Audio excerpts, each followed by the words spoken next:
Snow drifted against the tall windows of Blackthorne Manor like handfuls of ash scattered by a grieving hand.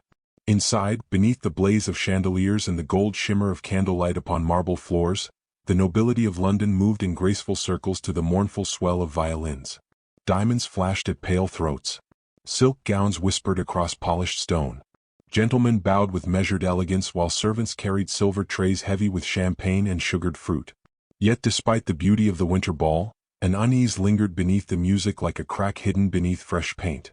The unease entered the ballroom the moment Lady Evelyn Ashcombe appeared at the top of the staircase. Conversations faltered almost imperceptibly. Fans paused in jeweled hands. Curious eyes lifted toward the young countess descending alone beneath the glow of a crystal chandelier. Her gown of pale blue satin had been fashioned months earlier, before motherhood had softened the graceful line of her waist, and though the seamstress had altered it carefully, her pregnancy could no longer be concealed beneath fashion or dignity. One gloved hand rested lightly against the carved banister while the other pressed unconsciously against the child beneath her heart, as though protecting it from the hundreds of unspoken judgments gathering below. She had once entered rooms like dawn entering a cathedral. Tonight she entered like a rumor. At the foot of the staircase stood Lord Adrian Ashcombe, her husband. Tall, dark-haired, and immaculate in black evening attire, he possessed the severe beauty of a marble figure carved for mourning rather than love. Ladies admired him from a distance with dangerous fascination, for he spoke little, smiled less, and carried himself with the cold restraint of a man perpetually at war with his own thoughts. Evelyn's breath caught briefly as she searched his face for acknowledgement. He did not look at her. Instead, Adrian inclined his head toward a raven-haired widow beside him and continued their conversation as though his pregnant wife had not just crossed the length of the grand staircase alone. The sting of humiliation settled slowly inside Evelyn's chest. Not sharp enough to wound immediately but deep enough to remain. A cluster of women near the orchestra exchanged murmurs behind feathered fans. Poor creature. I hear the marriage was arranged after her father's debts became impossible.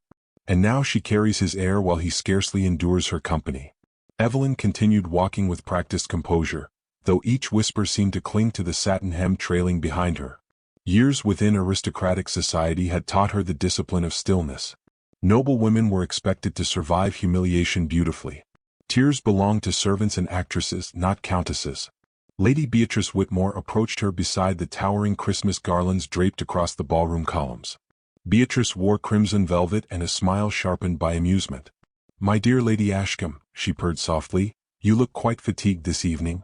One almost fears his lordship may forget your condition entirely." Evelyn managed a restrained smile. "My husband forgets very little, Lady Beatrice." "Does he not?" Beatrice's gaze drifted meaningfully toward Adrian. Men can become remarkably absent when burdened by duties they never desired. The word struck with deliberate precision. Before Evelyn could reply, Beatrice swept away toward another circle of guests, leaving the poison lingering behind her perfume. Music swelled again. Couples drifted into a waltz. Evelyn remained near the edge of the ballroom, watching Adrian move among politicians, noblemen, and elegantly dressed women with effortless control. Not once did he approach her. Not once did his expression soften. Only the Dowager Duchess Agnes regarded Evelyn kindly. The older woman crossed the ballroom with slow dignity, her silver cane tapping lightly against marble. "You must sit before your pride carries you into illness," the Duchess murmured. Evelyn allowed herself a faint smile. "If I sit too long, your grace, society shall mistake me for furniture." "Society mistakes cruelty for sophistication every season," Agnes replied dryly. "You must not assist it." The old woman's gentleness nearly undid her. Dinner was announced shortly afterward. Guests gathered beneath enormous portraits of long-dead ancestors while candlelight flickered against crystal goblets. Evelyn found herself seated beside Adrian at the endless dining table, though an icy silence stretched between them wider than the white linen separating their silverware. She could feel the attention surrounding them. Waiting. Watching. A servant poured wine into Adrian's glass. He drank without glancing toward her. Evelyn lowered her eyes to her untouched meal, suddenly unable to endure the suffocating weight of the room. Then Lady Beatrice's laughter drifted lightly down the table. "One does wonder," she mused to the gentleman beside her, though loudly enough for others to hear, "whether fatherhood inspires joy in every husband equally." A dangerous stillness followed. Evelyn's fingers tightened beneath the tablecloth. She wished desperately for Adrian to speak, to deny the gossip, to defend her once, if only from obligation. Instead, he set down his wineglass with quiet precision. "I never wanted you," he said coldly, each word falling like iron upon stone, "or this baby." The world did not shatter loudly. It shattered softly, beneath chandeliers and violin music and the horrified silence of aristocrats pretending not to stare. Evelyn felt something inside her retreat into darkness. Without a word, she rose from the table. Her chair scraped faintly against marble as hundreds of eyes followed her through the glittering ballroom. Adrian did not stop her. Outside, snow lashed across the manor gardens beneath a sky blackened by storm clouds. The icy wind tore at her cloak as she descended the terrace steps blindly, her vision blurred not by snow but humiliation. She reached the frozen rose garden before dizziness overcame her entirely. Her knees weakened. The world tilted. Then, just before darkness swallowed her, Evelyn heard footsteps crunching rapidly through the snow behind her. A familiar voice called her name with rare panic, and for the first time that entire terrible evening, Lord Adrian Ashcombe sounded afraid of losing her to winter. Morning arrived over Blackthorne Manor beneath a sky the color of pearl ash. Frost clung to the towering windows while servants moved quietly through the corridors. In the east chamber, Lady Evelyn Ashcombe awakened slowly beneath velvet blankets, her body aching with exhaustion and the memory of snow burning against her skin. For several moments she stared upward at the canopy above her bed, uncertain whether the previous evening had truly occurred. The ballroom. The whispers. Adrian's cruel words echoing beneath chandeliers. Shame returned first, sharp and immediate, followed by the recollection of collapsing within the winter garden. A maid entered carrying tea. "Thank heaven you are awake, my lady," she whispered. "The physician feared the cold might bring fever upon you." Evelyn pushed herself upright carefully, one trembling hand resting against her stomach. The child stirred faintly beneath her ribs. "How did I return here?" she asked quietly. The maid hesitated. "A footman discovered you outside, my lady." The answer felt rehearsed. Evelyn lowered her gaze, then noticed an unfamiliar object resting upon the bedside table.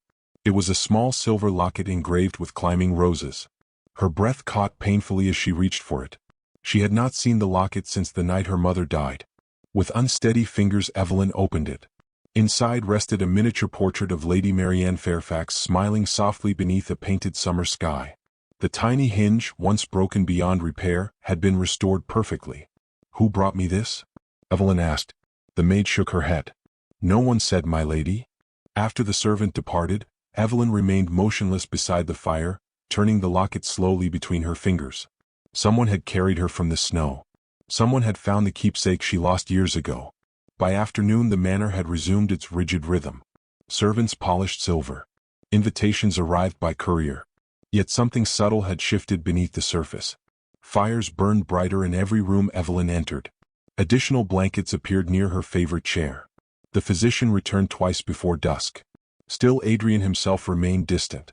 At dinner that evening he spoke only of estate matters while candlelight flickered across the severe angles of his face. Evelyn scarcely touched her meal.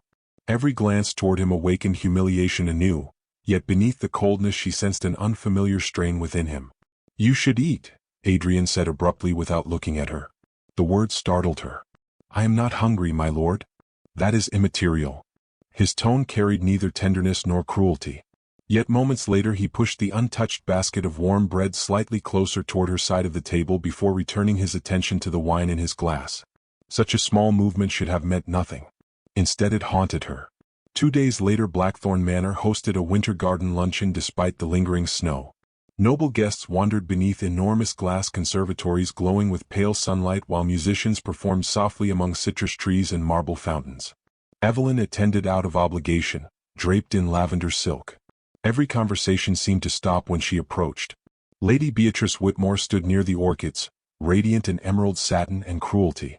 "I confess," she remarked loudly to the ladies surrounding her, "I find motherhood most admirable when accompanied by mutual devotion. Otherwise the arrangement appears terribly lonely."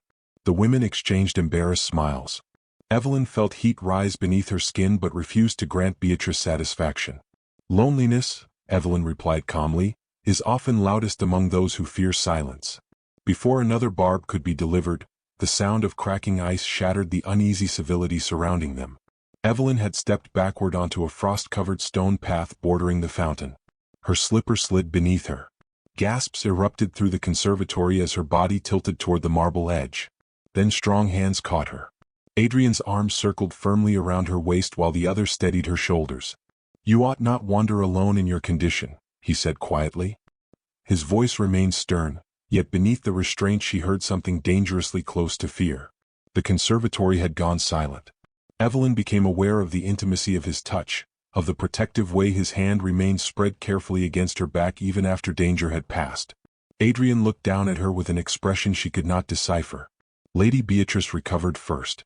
"How fortunate Lord Ashcombe arrived in time," she observed sweetly. "One almost suspects his lordship has become attentive at last." Adrian's gaze shifted toward her like winter darkening before snow. "My wife requires no commentary from you, Lady Beatrice." The words were spoken softly, yet they struck the gathering harder than a shouted insult. Without another glance toward society's watchful eyes, Adrian guided Evelyn away from the conservatory. His hand remained lightly beneath her elbow. "Did the physician examine you this morning?" he asked. "Yes. And?" "He says the child is strong." A strange silence followed. "That is well," he murmured. For several heartbeats they walked together through the corridor lined with ancestral portraits and winter roses. Evelyn could not remember the last time they had moved beside one another without bitterness standing between them. Then she noticed a servant hurrying from the far end of the hall carrying folded linens embroidered with tiny gold crowns. Nursery linens. The servant froze upon seeing them both, then quickly disappeared through a nearby doorway. Evelyn turned toward Adrian slowly. "The West Wing is being prepared." His expression hardened instantly. "You should not concern yourself with household gossip." "But it is true." He said nothing. That silence told her more than denial ever could. Late that evening, unable to quiet the confusion growing inside her heart, Evelyn entered Adrian's private study while the manor slept. Firelight glowed low across shelves of leather-bound books and unfinished correspondence. Instead she found a half-burned letter resting inside the fireplace grate. Most of the page had already curled black beneath flame, but one sentence remained untouched near the center, written unmistakably in Adrian's hand. "If she learns the truth, she will despise me forever." Rain arrived at Blackthorne Manor before dusk, sweeping across the countryside in silver sheets that blurred the distant hills beyond the estate. Wind rattled the ancient windows while servants hurried through darkened corridors securing shutters against the storm. By evening the entire manor seemed suspended inside thunder and candlelight, isolated from the rest of the world. Evelyn stood alone in Adrian's study beside the dying fire, the burned letter trembling faintly within her hand. The surviving sentence had haunted her for hours. "If she learns the truth, she will despise me forever." Again and again she had read those words, searching for some hidden tenderness buried beneath their secrecy. Footsteps sounded outside the chamber. She barely had time to place the letter upon the desk before Adrian entered. Rain darkened the shoulders of his coat, and exhaustion shadowed the stern lines of his face.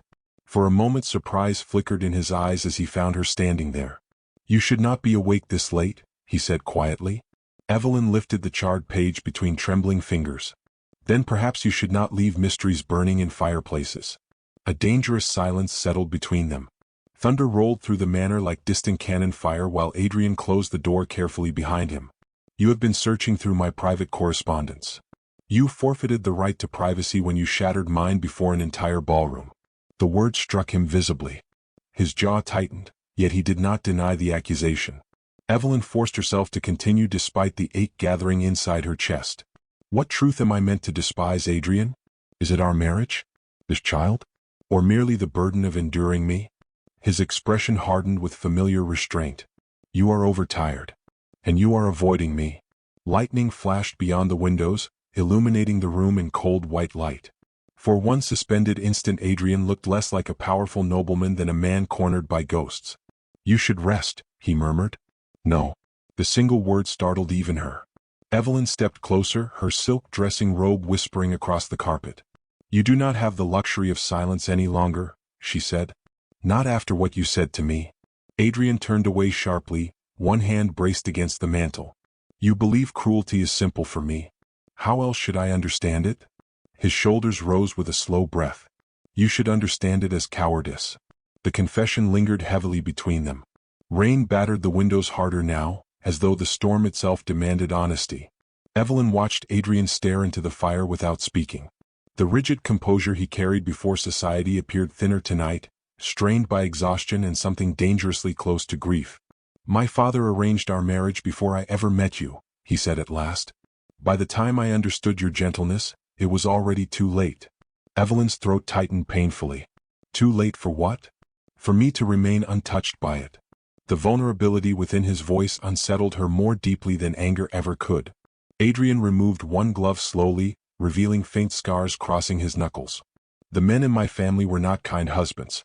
My mother spent most of her life apologizing for existing within these walls. He laughed softly without humor. I once swore I would never become them. You are nothing like them. You cannot know that. At last he faced her fully.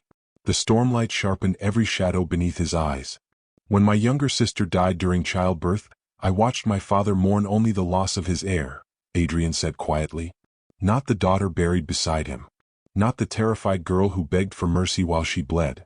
His voice faltered briefly.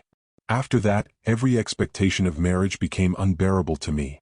Evelyn felt the room grow colder around her. She was 17, he continued, and I could do nothing except listen outside her chamber door. The confession transformed him before her eyes. Beneath the coldness, beneath the pride, stood a man carrying years of silent horror. You feared this child, Evelyn whispered. I feared losing you to it. The words struck her with devastating force. Adrian lowered his gaze. So I withheld every kindness before it could matter. Distance seemed safer than affection. I believed if I loved nothing, then nothing could destroy me. A tear escaped before Evelyn could stop it. Yet your cruelty destroyed me regardless. Pain crossed his face instantly. I know, he said hoarsely. Every kindness I withheld was cowardice, not indifference. Silence followed, fragile and aching. The fire crackled softly while thunder faded farther into the hills. Evelyn suddenly understood the contradiction tormenting her these past weeks. The hidden fires lit before dawn, the physician summoned repeatedly, the repaired locket returned without explanation. You carried me from the garden that night, she realized. Adrian nodded once. And the locket?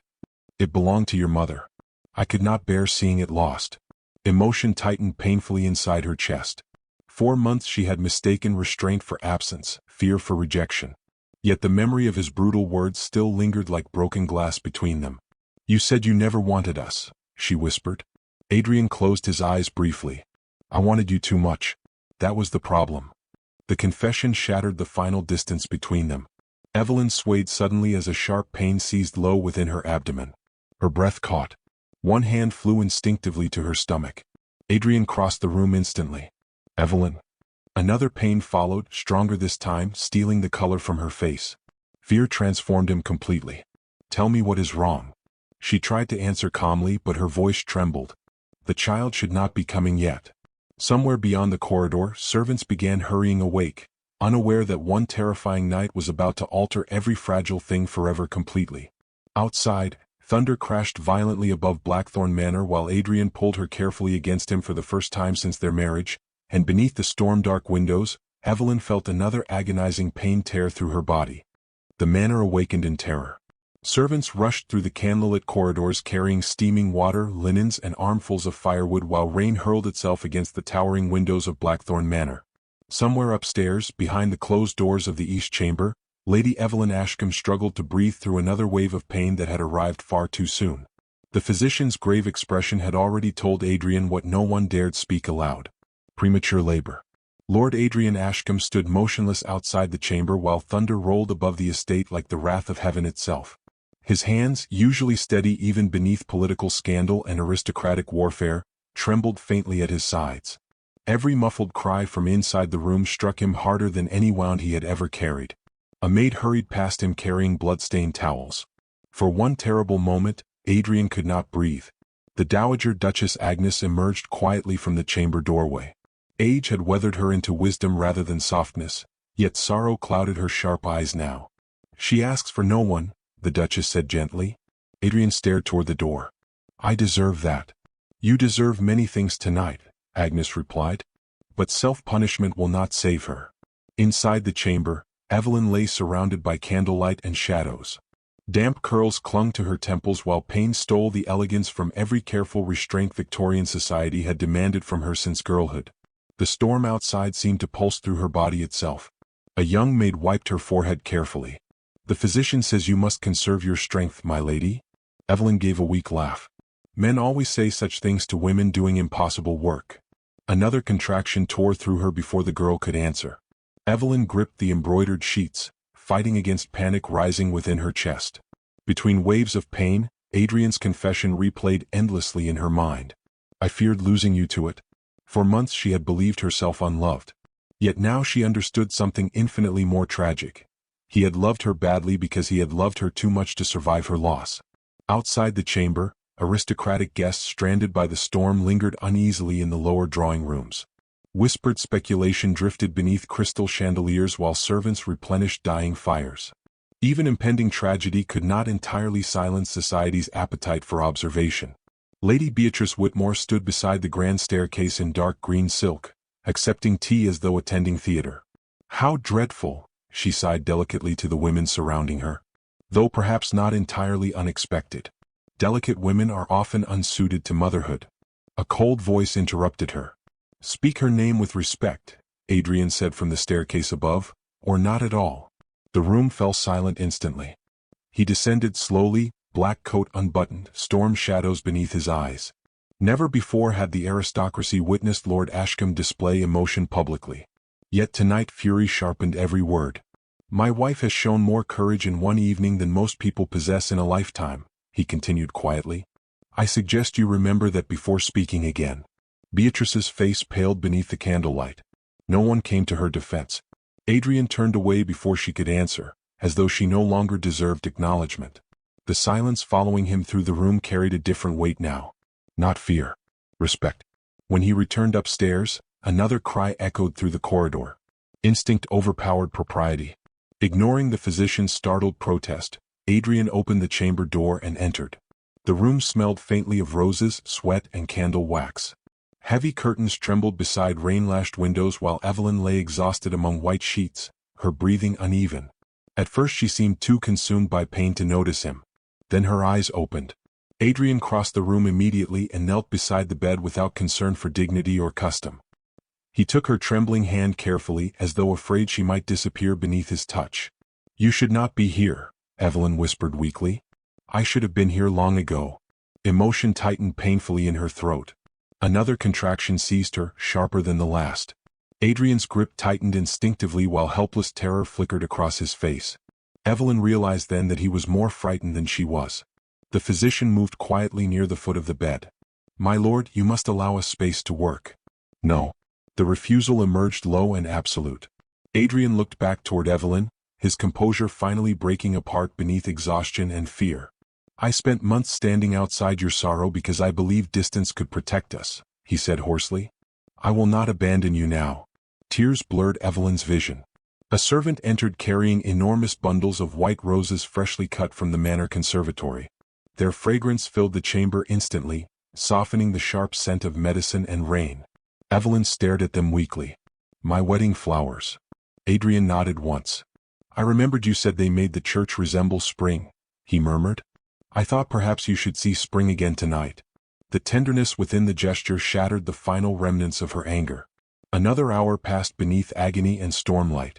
Adrian never released her hand. At times Evelyn drifted dangerously close to unconsciousness, only to hear his voice pulling her back. Stay with me. At one point she opened her eyes to find tears standing openly in his. I was too proud to love you properly when heaven first entrusted you to me, he whispered brokenly. Do not punish me by leaving before I have the chance to spend the rest of my life proving it. The words settled deep within her heart, stronger than pain itself. Then suddenly the chamber erupted into frantic movement.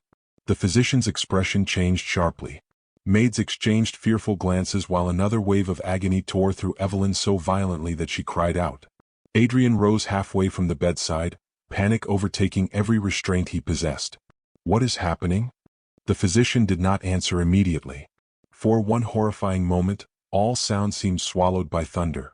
Then, piercing through the storm-dark chamber at last, came the thin cry of a newborn child. Evelyn collapsed back against the pillows, trembling with exhaustion. Adrian stood frozen beside the bed, unable to move, unable even to breathe. But the physician still had not smiled. Slowly, he lifted his gaze toward Adrian, his face shadowed by uncertainty beneath the candlelight, and said quietly, My lord, there is still danger. For one suspended moment, the entire chamber seemed to stop breathing alongside Lord Adrian Ashcombe. Rain continued striking the manor windows in furious waves while candle flames trembled against the walls, casting uncertain shadows across the physician's lined face. The newborn child cried again, fragile and insistent, yet no triumph entered the room. Fear lingered too heavily for celebration. Adrian stepped toward the bed as though pulled there by desperation itself. What danger? The physician hesitated carefully. Her strength is failing, my lord. The birth has taken more from Lady Ashcombe than we anticipated. Evelyn lay pale against the white pillows, her dark lashes damp against exhausted cheeks. One trembling hand rested weakly across the blanket while the other searched instinctively for Adrian's. The sight of her fragility struck him with almost unbearable force. For years he had believed love to be dangerous because it invited grief. Now he understood something infinitely crueler. Love was helplessness. The physician carried the child gently toward a nearby cradle while maids hurried through the chamber with fresh linens and steaming water. Somewhere beyond the storm, dawn remained hidden behind endless clouds, as though the world itself refused to decide whether this night would end in mourning or mercy. Adrian lowered himself beside Evelyn and clasped her cold fingers tightly between his own. "You must stay awake," he whispered. Her eyes fluttered open slowly. Even through exhaustion, she managed the faintest trace of a smile. "You sound terribly frightened, my lord." "I am terrified." The honesty within the words pierced through the last remnants of distance between them. Adrian pressed her hand against his lips without concern for dignity or servants watching nearby. "I have spent my life believing restraint was strength," he confessed hoarsely. "But there is nothing noble in withholding love from the people who keep one alive." Evelyn's gaze softened painfully. "The child?" she whispered. At once the physician lifted the infant carefully from the cradle and carried her toward the bedside. Wrapped in ivory blankets embroidered with tiny gold crowns, the newborn seemed impossibly small against the physician's arms. "A daughter," he said quietly. Adrian stared at the child as though seeing light for the first time after years spent underground. The infant's cries softened when placed gently beside Evelyn, tiny fingers curling weakly against the blanket. Emotion broke across Adrian's face with devastating suddenness. His daughter possessed Evelyn's eyes. Not merely their color, but the same quiet depth that had haunted him from the moment he first met her beneath candlelight 2 years earlier.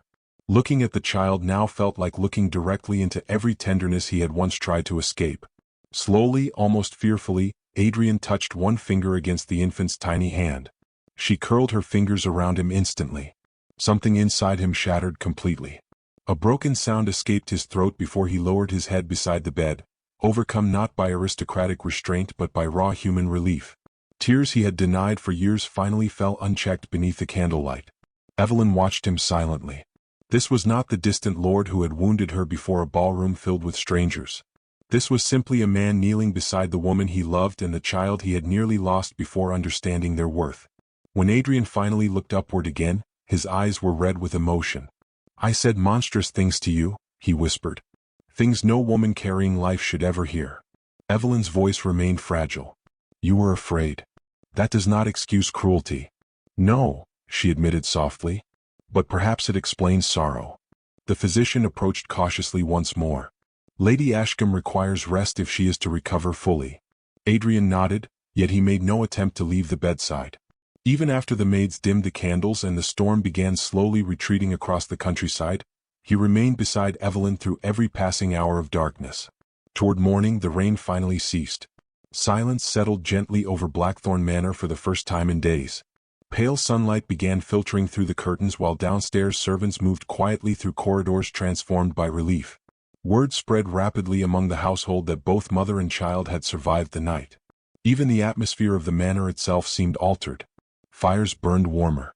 Voices softened. Fear no longer lingered within the walls like winter smoke. In the drawing room below, stranded aristocrats prepared to depart at last. Lady Beatrice Whitmore stood near the entrance gathering her gloves when the Dowager Duchess Agnes approached her with cold dignity. "One should be cautious," Agnes remarked calmly, "when delighting too openly in another woman's suffering." Beatrice stiffened. "I beg your pardon?" "The entire household heard your remarks last evening." The Duchess adjusted one silver glove. "You mistook cruelty for wit." "Society often forgives foolishness, Lady Beatrice, but rarely malice."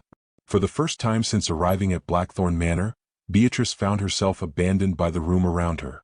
Conversations resumed without inviting her participation. Gentlemen avoided her gaze. Noblewomen turned subtly away. The exile was quiet, which made it merciless. Upstairs, however, sunlight painted entirely different truths across the nursery chamber. Evelyn rested near the open curtains while her daughter slept peacefully beside her. The storm clouds had vanished, revealing fresh snow glistening beyond the gardens like fields of scattered diamonds. Adrian stood near the cradle watching both mother and child with the solemn wonder of a man entrusted with something sacred. "You have not slept," Evelyn observed softly. "I could not. You nearly argued with the physician twice. He attempted to separate me from my family. Naturally, I considered him unreasonable." A faint laugh escaped her before exhaustion reclaimed it. Adrian crossed the room immediately, concern returning to his features. "You must not exert yourself." The tenderness in his voice still startled her. For a long moment neither spoke. Morning light rested gently across Adrian's face, softening the severity that once made him appear unreachable. Evelyn suddenly realized she was seeing the man he might have become years earlier had grief not taught him to hide every vulnerable part of himself behind pride. Adrian carefully lifted their daughter into his arms. The child stirred briefly before settling against his chest with quiet trust. "The moment I feared losing you," he said softly while gazing at the infant, "I understood that you had long been the very soul of this house." Emotion tightened Evelyn's throat. He turned toward her slowly. "If forgiveness exists within you at all, Evelyn, then allow me to spend the remainder of my life earning it properly." Tears filled her eyes, though this time they carried no humiliation, only healing. Spring arrived gradually after that winter. Snow melted from the manor gardens while roses bloomed once more beneath warming skies. Blackthorne Manor transformed alongside the season itself. Music returned to its corridors. Laughter echoed through rooms once ruled by silence. The abandoned west wing became a nursery glowing with candlelight, embroidered blankets, and fresh flowers gathered daily from the conservatory Adrian had restored for his wife. Society noticed the change immediately. The once feared Lord Ashcombe no longer entered ballrooms alone. He walked beside Evelyn with quiet devotion, offering his arm before she could ask for it, watching every crowded room as though guarding something infinitely precious.